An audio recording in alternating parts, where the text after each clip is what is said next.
నమస్తే, welcome to Telugu రాజ్యం. ప్రస్తుతం మనతో పాటు ఉన్నారు పొలిటికల్ అనలిస్ట్ దాసరి విజ్ఞాన్ గారు ఉన్నారు. నమస్తే సార్. నమస్తే. ముఖ్యంగా తెలంగాణ విషయానికి వస్తే తెలంగాణలో కవిత గారు సస్పెన్షన్, అదేవిధంగా ఎమ్మెల్సీ సభ్యత్వానికి, పార్టీ సభ్యత్వానికి కూడా ఆమె రాజీనామా చేసి స్పీకర్ ఫార్మాట్లో పంపిన పరిస్థితి. ఓవరాల్గా ఈ ఇష్యూని ఎట్లా చూస్తారు? కవిత రాజీనామా అనేది ఏ పార్టీకి నష్టం, ఏ పార్టీకి లాభం? దీనివల్ల కాంగ్రెస్ ఏ రకంగా ప్రయోజనం పొందే అవకాశం ఉంది, బీజేపీ ఏ రకంగా ప్రయోజనం పొందే అవకాశం ఉంది అంటే ఏం చెప్తారు? ముఖ్యంగా బీఆర్ఎస్ రెండు వర్గాలుగా చీలిందా అంటే ఏం చెప్తారు? ఈవిడ రాజీనామా అనేది వాళ్ళ personal channel, personal news papers ఉన్నాయా, వాళ్ళకి లాభం, రాసుకోవడానికి, కాసేపు మాట్లాడుకోవడానికి. అంతకు మించి జనాలకు కానీ, దేశానికి కానీ, వేరే రాజకీయ పార్టీకి కానీ ఎవ్వరికి కూడా కనీసం ఇంత లాభం కూడా లేదు, అలా నష్టమూ లేదు సీరియస్గా చెప్పాలి అంటే. ఎందుకంటే అంత పట్టించుకోవాల్సిన అంశం కూడా కాదు. ఇక్కడ ఏమైంది, ఫస్ట్ టైం ఏంటంటే తెలంగాణ సెంటిమెంట్తో, ఆ ఓయూ జేఏసీ వాళ్ళందరి సహాయంతో ఏదో అంటే ఒక పెద్ద దిక్కు కావాలి అనుకున్న టైంలో ఈయన కొంచెం స్ట్రాంగ్ ఉన్నాడు కదా అని గెలిపించారు. తెలంగాణ సెంటిమెంట్తో ఫస్ట్ టైం వచ్చాడు. నెక్స్ట్ అది కంటిన్యూషన్ చేసుకోవడానికి ఏం చేశాడు, ఎవడు మనోడు ఎవడు పగోడో తెలుసుకుందామని ఫోన్ ట్యాపింగ్లు, ఇలాంటి అడ్డమైన పనులన్నీ చేశాడు. పోలీస్ వ్యవస్థనంతా కంట్రోల్లో పెట్టుకొని చేయాల్సిన దరిద్రాలన్నీ చేశాడు. ఇప్పుడు వేరే పార్టీ అధికారంలోకి వచ్చింది కాబట్టి ఈయన ఓడిపోయాడు కదా. ఇప్పుడు ఏంటి, అప్పుడు చేసిన అక్రమాలన్నీ కూడా ఇప్పుడు బయటపడుతున్నాయి. కాళేశ్వరం కావచ్చు, కాళేశ్వరం సిబిఐకి వెళ్ళింది. నెక్స్ట్ ఫోన్ ట్యాపింగ్, అందరూ జైల్లోనే ఉన్నారు. నెక్స్ట్ ఏ క్షణమైనా అరెస్ట్ చేయొచ్చు, పెద్ద విషయం కూడా కాదు.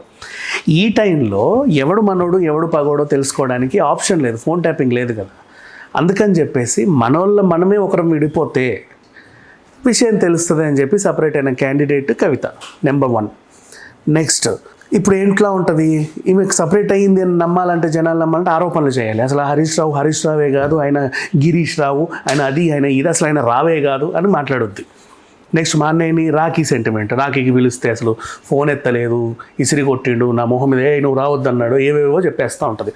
మా నాన్నకి, నాన్న జాగ్రత్త, నీకు నిజంగా మీ నాన్నకి ఏదైనా చెప్పాలనుకుంటే కలిసి కూడా మాట్లాడుకోవచ్చు, మీడియాకి ఎక్కి రచ్చ చేయాల్సిన అవసరం లేదు. నీకున్న ఎగ్జాంపుల్ ఏంటంటే షర్మిలని తీసుకున్నావు. షర్మిల గారు వచ్చింది ఏంటి, తెలంగాణలో కోడలుగా, ఇక్కడ కూడా వాళ్ళ నాన్నకు అభిమానులు ఉన్నారు కాబట్టి ఆవిడ ఒక పార్టీ పెడితే బాగుండని ఆవిడ వచ్చింది. వచ్చినప్పుడు ఎందుకు వచ్చిందా, ఆవిడ ఉద్దేశం ఏంటో కనుక్కుందామని ఆమె ఫోన్ ట్యాపింగ్ చేశారు.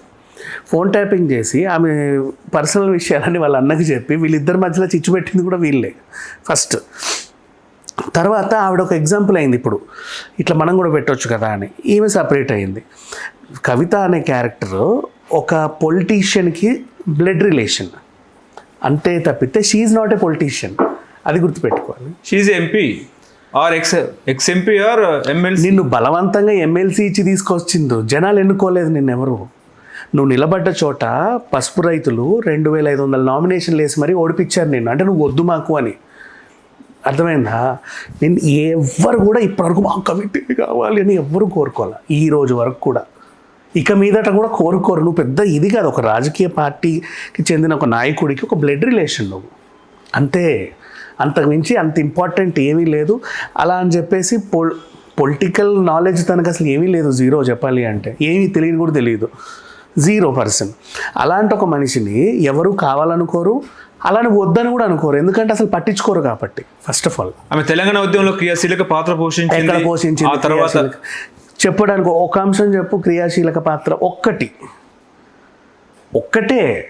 100 వద్దు, 10 వద్దు, 2 కూడా వద్దు, ఒకటే. పలానా చోట ఆవిడ చాలా ఇలా చేసింది, ఏమీ లేదు. రైలు రోకులో ధర్నాలు చేసింది, రాస్తారోకోలు చేసింది, అందరూ చేసింది. 4 రోజులు వచ్చిన షర్మిల గారు కూడా నిరుద్యోగుల కోసం మంగళవారం దీక్ష చేసింది, అది ఇంకా బాగా హైలైట్ అయింది. రైలు ముందు కూర్చున్నా, రోడ్డెక్కి కూర్చున్నా అంటే అందరూ కూర్చుంటారు, రోడ్డు మీద వంట వరపు చేసింది. అందరిలో అక్కడ ఉన్న మనుషులు ఎవరైతే ఉన్నారో అందులో ఈవిడ అంటే ఒక పొలిటీషియన్కి సంబంధించిన కూతురు, లేదా ఒక పొలిటీషియన్కి చెల్లెలు, ఇంతే. అంతకు మించి 0, ఏమీ లేదు ఈవిడ క్యారెక్టర్. ఆమెకు బీఆర్ఎస్లో అన్యాయం జరిగింది కాబట్టి బయటకు వచ్చింది.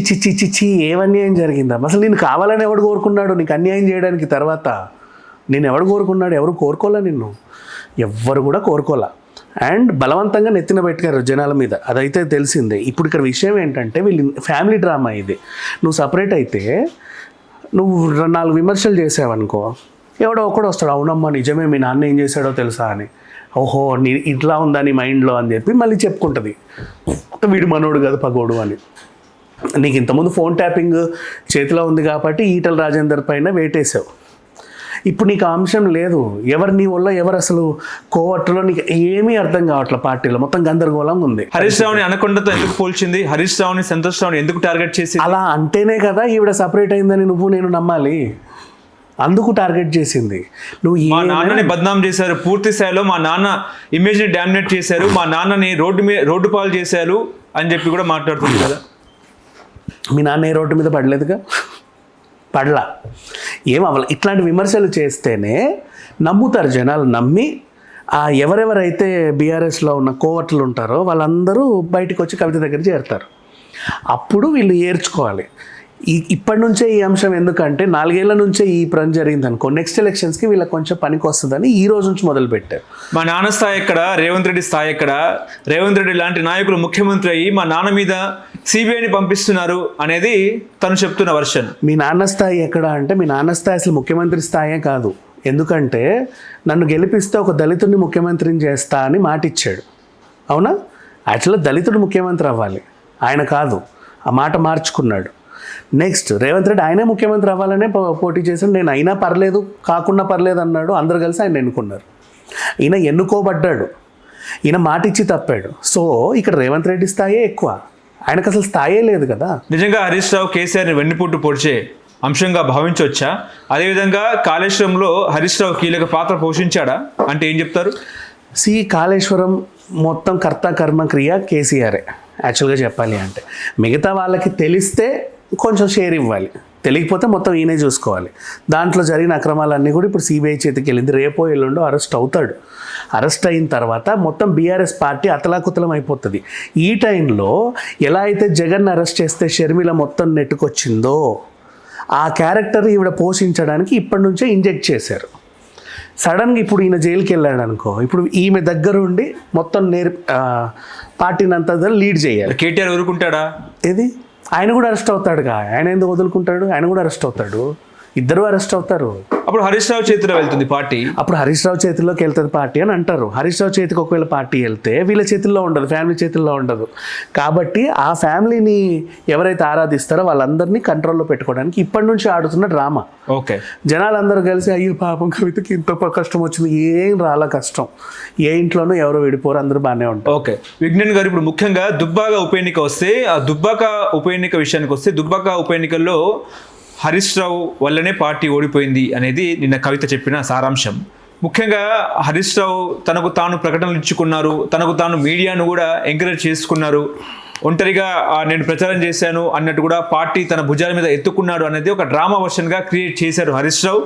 హరీష్ రావు మా నాన్నను వెండిపోటు పొడవడానికి ఉన్నారు.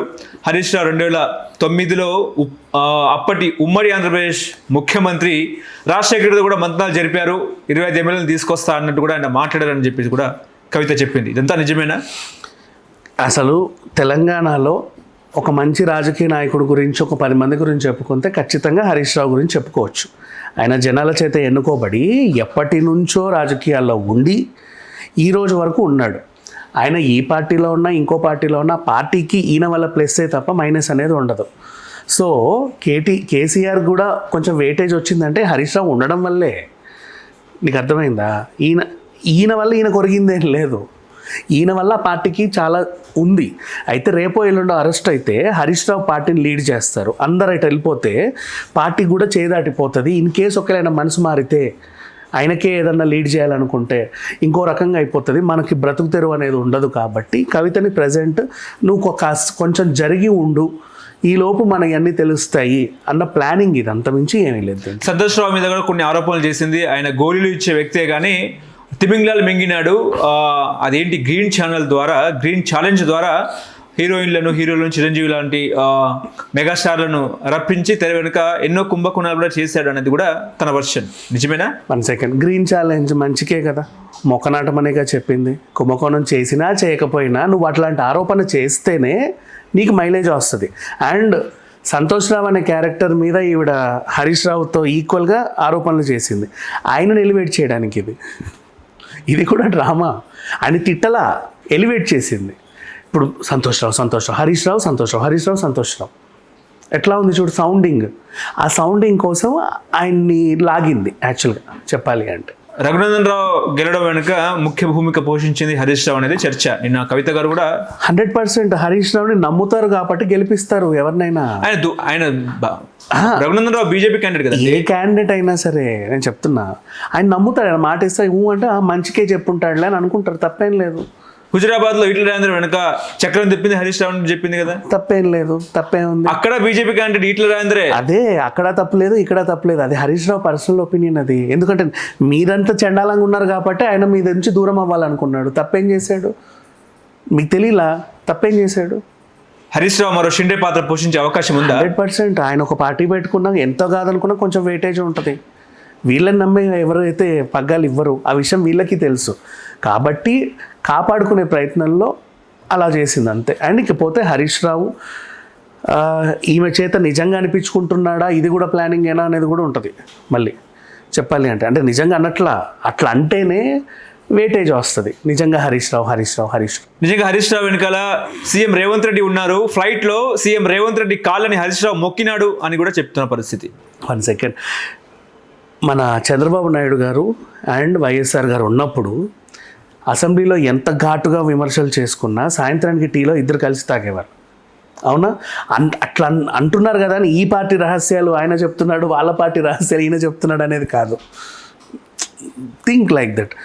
మెచ్యూర్డ్గా ఆలోచించండి. అంతెందుకు మోడీ గారు వస్తే రేవంత్ రెడ్డి ఆహ్వానం అయినా ఆయన స్థాయి గౌరవం అంతే. ఇప్పుడు హరీష్ రావు అయినా రేవంత్ రెడ్డి అయినా వేరే పార్టీలు వేరు, కానీ పర్సనల్గా వీళ్ళకి ఏమైనా ఉన్నాయా? పొడుచుకొని చంపుకుందాం అనేలాగా ఏమీ లేవు. మళ్ళీ అసెంబ్లీకి వెళ్తే వాళ్ళు అలాగే విమర్శలు చేసుకుంటారు, పార్టీ గురించి మాట్లాడుకుంటారు, మళ్ళీ యాజ్ యూజువల్ అంతే. దాన్ని అంత హైలైట్ చేయాల్సిన అవసరం లేదు. ఓకే. ఇప్పుడు కవిత వెనకాల సీఎం రేవంత్ రెడ్డి ఉన్నారని, హరీష్ రావు వెనకాల సీఎం రేవంత్ రెడ్డి ఉన్నారని, అయితే నిన్న సీఎం రేవంత్ రెడ్డి కూడా క్లారిటీ ఇచ్చారు. మీకు కూడా మాకు ఎందుకు రాబోయే అన్నట్టు కూడా ఆయన మాట్లాడారు. అదే కదా చెప్పేది. వీళ్ళ వెనక కానీ వాళ్ళ వెనక కానీ ఎవరు ఉండరు. కవిత వెనకాల ఎవరు ఉండాలని కూడా అనుకోరు. ఫస్ట్ ఆఫ్ ఆల్ అది మ్యాటర్. నిజంగా కవిత ఎవరి వదిలిన బాణం అంటారు?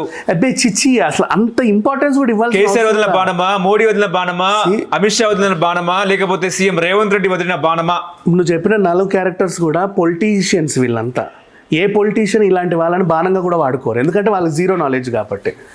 ఈమె ఏదో ఆమె వచ్చింది అంతే, అంతమించి ఏమీ లేదు. అంత ఇంపార్టెన్స్ ఇవ్వాల్సిన అవసరం లేదు. ఈమె పార్టీలో ఉన్నా ఒరిగేదేం లేదు, అక్కడ నుంచి పోయినా కూడా ఊడేదేమీ లేదు. ఆ బాణం ఎవరిని గురి చేసే అవకాశం? చిచ్చి ఆ గురి కూడా వేస్ట్ మా. అంత మాట్లాడుకు అంత ఇంపార్టెన్స్ ఇవ్వాల్సిన అవసరం లేదు ఈవిడికి. ఓకే, అంత అవసరం ఈవిడ వల్ల రాజకీయాల్లో చక్రం తిప్పే అంత సీన్ కూడా ఏమవ్వదు. తెలంగాణలో కవిత కొత్త పార్టీ పెట్టే అవకాశం ఉందా? ఆ పార్టీ పేరు బహుజన రాష్ట్ర సమితి అన్నట్టు కూడా మాట్లాడుతున్నారు. పెట్టుకో. ఒకటి కాకపోతే 33 జిల్లాలకి జిల్లాకు ఓ పార్టీ కూడా పెట్టుకో. నీ ఇష్టం. డబ్బులున్నాడు ఎవరైనా ఎన్నైనా పెట్టుకోవచ్చు, ఎవరు వద్దనరు. కాకపోతే నీకున్న వెయిటేజ్ చూసుకో ఫస్ట్. ఒక పొలిటీషియన్కి సంబంధించిన బ్లడ్ రిలేషన్ వే తప్ప you are not a politician. అది గుర్తుపెట్టుకుంటే